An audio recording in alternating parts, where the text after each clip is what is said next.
Hey guys, it's Kevin with Mix Coach. So I'm mixing the other day. I have 5 songs to mix, and one of the things that I do when I have a batch of songs to mix, and I would recommend you do the same thing, is mix them quickly. Don't think about them too much.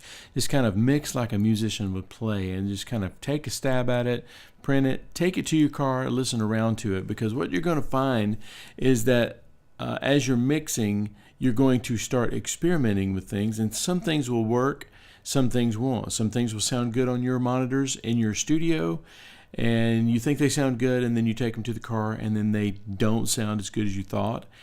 And one of the things that I discovered the other day was when I was batch mixing these songs, I found out that one song in particular the kick and snare just sounded better than the rest of the songs. And I'm scratching my head thinking, why is one song so obviously better than the other songs? The problem I was having in particular was that the snare had too much attack on it, and I didn't get any body from the snare. Well, I came back and discovered that I had done this. Now, this is an old version of the isotope alloy, and alloy is really good. Although I am actually looking into getting neutron now. Neutron looks really good. It looks like alloy upgraded, basically. So let me show you what I was going through the other day.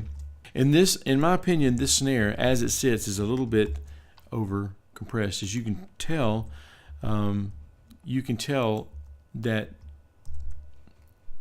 See, let me turn the grid mode so I can get close to the snare here, and also let me turn this off.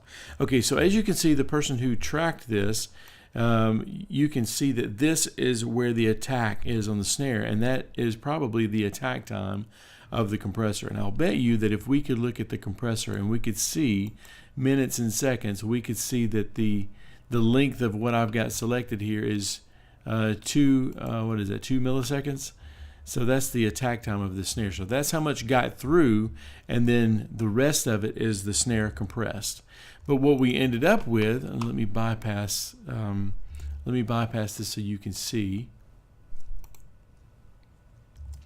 what we did here. So this is bypassed now. So what you're going to hear is the snare the way it was.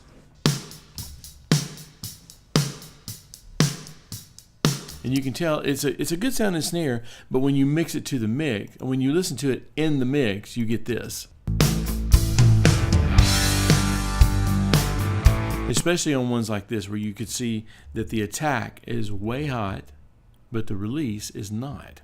And the thing that I did, kind of stumbled upon it here, was I was trying to shape it because I heard that it was too much attack, and I tried to shape it. So let me turn this transient designer, let me unbypass it, but let me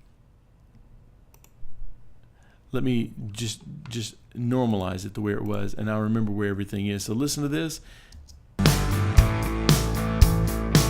Okay, so it's not that obvious in with the track until you start doing this.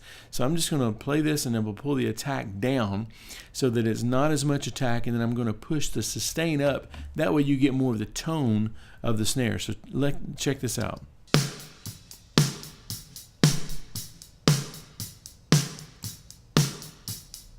Here the attack kind of went away a little bit. Now I'm going to push the sustain up by about the same amount. Now there's no math formula going on here. It's just I actually just did it and listened to it, and now I just remembered what I did. So here's what we've got now. And here's before we did this. You can see that the snare just has to it just has tone to it now. So listen with the track.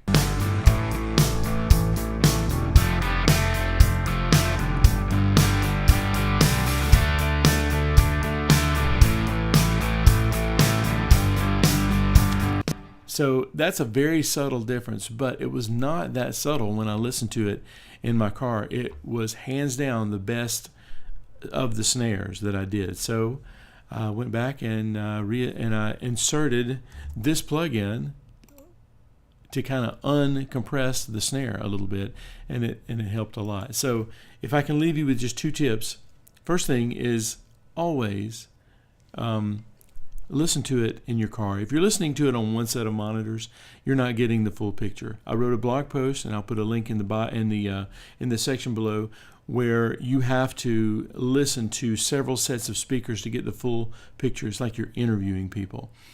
So this was not revealed to me in its entirety until I listened to it in my most expensive pair of monitors, which happens to be in my Honda car. So listen. The first tip I can leave you with is, first of all, listen to it on several different sources and compare it. Second of all, if you have trouble with a snare that has too much attack to it, instead of trying to compress it again, use something like a transient designer, like this on the Alloy 2. I'm sure that they have it on the Neutron, and several other plugins like I think there's one called the Transient Designer that you can use. So anyway, hope this helps.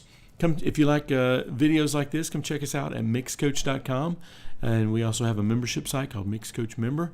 In the meantime, check out these other videos that I've put up for you, okay?